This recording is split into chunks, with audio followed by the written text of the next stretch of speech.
हिंद साथियों, तथागत संघ चैनल में आपका स्वागत है। आप लोग ने कैसे देखा कि कॉकरोच जनता पार्टी के जो प्रमुख हैं अभिजीत दीपके जी अमेरिका से जंतर मंतर पहुंचने से पहले दिल्ली प्रशासन से मिलकर दिल्ली प्रशासन के साथ जंतर मंतर पहुंचते हैं और अपने बाणी में बोलते हैं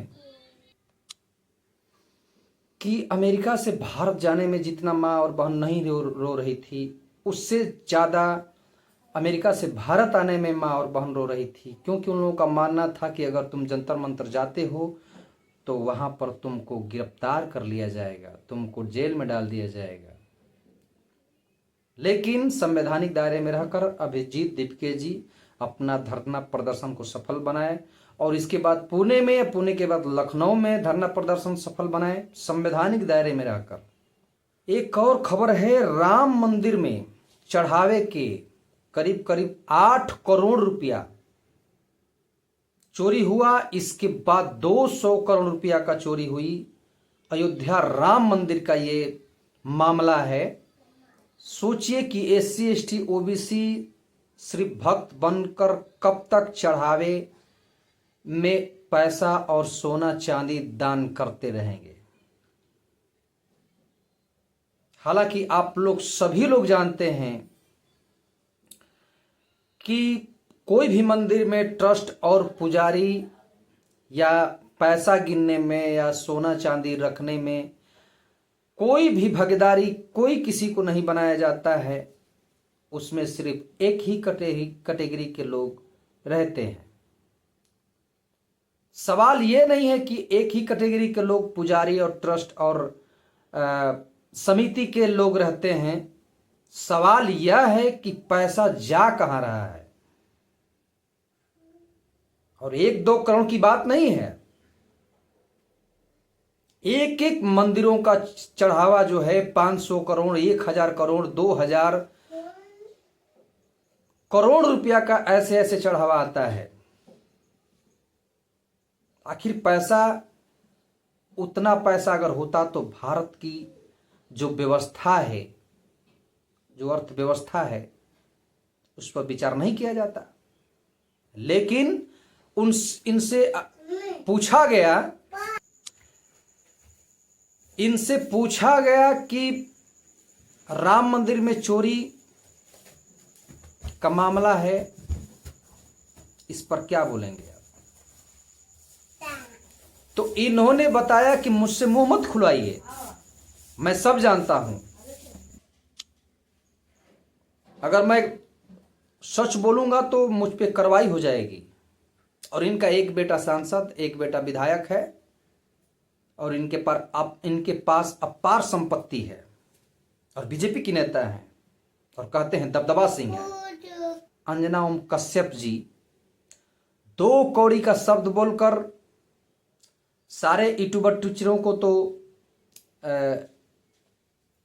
अपने खिलाफ कर ही लिया है। लेकिन सोचने वाली बात है कि 2 कौड़ी शब्द बोलने के बाद देश के तमाम टीचर यूट्यूब चैनल पर आकर अपना प्रतिक्रिया देते हैं तो इनको बुरा लग जाता है और ये हाई कोर्ट चली जाती हैं।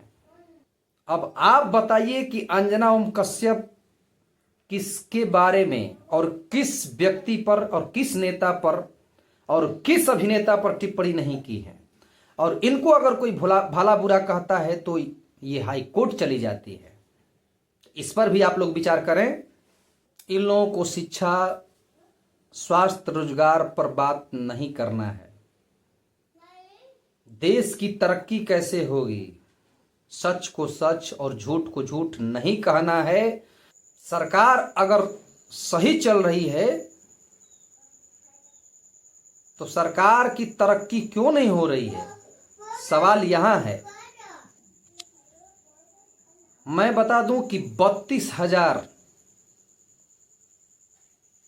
पद की वैकेंसी आती है और 28 लाख बच्चे फॉर्म भरते हैं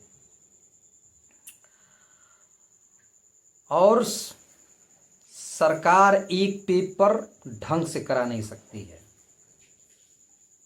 सोचिए कि हमारा देश कहां जा रहा है। मीडिया की यह दुर्दशा हो गई है कि बीजेपी के यहाँ भोज खाने जा रहे हैं। अब सोचिए कि जिस समय मुलायम सिंह यादव सीएम हुआ करते थे, अखिलेश यादव सीएम हुआ करते थे, लालू प्रसाद यादव, बहन कुमारी मायावती जी सीएम हुआ करती थी, तो क्या ये लोग सवाल नहीं पूछते थे?